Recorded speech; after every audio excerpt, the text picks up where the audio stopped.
కొత్తగా bank account తెరవాలన్నా, 50,000కు మించి లావాదేవీలు చేయాలన్నా, విలువైన వస్తువులు, ఆస్తులు అమ్మాలన్నా, కొనాలన్నా పాన్ కార్డ్ తప్పనిసరి.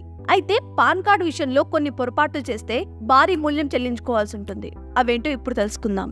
ఐటీ చట్టం 1961లోని సెక్షన్ 272B ప్రకారం పాన్ కార్డు విషయంలో తప్పుడు వివరాలు ఇవ్వడం చట్టరీత్యా నేరం.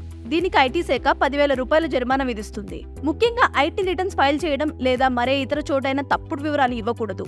కొన్నిసార్లు తెలియకుండానే పొరపాటు జరిగే అవకాశం ఉంటుంది. పాన్ కార్డుపై తొలి 5 ఆంగ్ల అక్షరాలు, తర్వాత 4 అంకెలు, చివర్లో మళ్ళీ ఆంగ్ల అక్షరం ఉంటుందని గుర్తుంచుకోవాలి. కొన్నిసార్లు అంకెల్లో ఉండే 0 ఆంగ్ల అక్షరంలో ఒకటైన ఓ ఒకేలా కనిపిస్తాయి. దాంతో కన్ఫ్యూజ్ అయ్యే అవకాశం ఉంటుంది. కాబట్టి ఎక్కడైనా పాన్ వివరాలు నింపేటప్పుడు జాగ్రత్తగా ఉండాలి. ఇక ఐటీ చట్టం ప్రకారం ఒకే వ్యక్తికి 2 పాన్ కార్డులు ఉండటం కూడా చట్టరీత్యా నేరమే. దీనికి కూడా భారీ జరిమానా విధిస్తారు. ఒకే వ్యక్తికి 2 కార్డులు ఎలా ఉంటాయి అనుకుంటున్నారా? చాలా మంది పాన్ కార్డులో ఏదైనా తప్పులుంటే పాత కార్డులను అలాగే ఉంచుకుని కొత్త కార్డు కోసం దరఖాస్తు చేసుకుంటారు. ఇక మరికొంతమంది కార్డు కోసం దరఖాస్తు చేసుకున్న తర్వాత కూడా అది రాలేదని మళ్ళీ అప్లై చేస్తుంటారు. ఈ విధంగా ఒకే వ్యక్తి వద్ద 2 కార్డులు ఉండే అవకాశం ఉంటుంది. కాబట్టి కొత్త పాన్ అప్లై చేసే ముందు ఫస్ట్ అప్లై చేసిన కార్డు స్టేటస్ చెక్ చేసుకోవడం మంచిది. ఇక తప్పుల వల్ల కొత్త కార్డు తీసుకునేవారు పాత కార్డును వెనక్కి ఇచ్చేయాలి. అందుకోసం ఫామ్ 49A ఈ వివరాలన్నీ రాసి దగ్గరలోని ఎన్సిడి సెల్ కేంద్రాల్లో సమర్పించాలి. అక్కడ పాన్ కార్డు ఇచ్చేసి అందుకు సంబంధించిన రసీదు తీసుకోవాలి.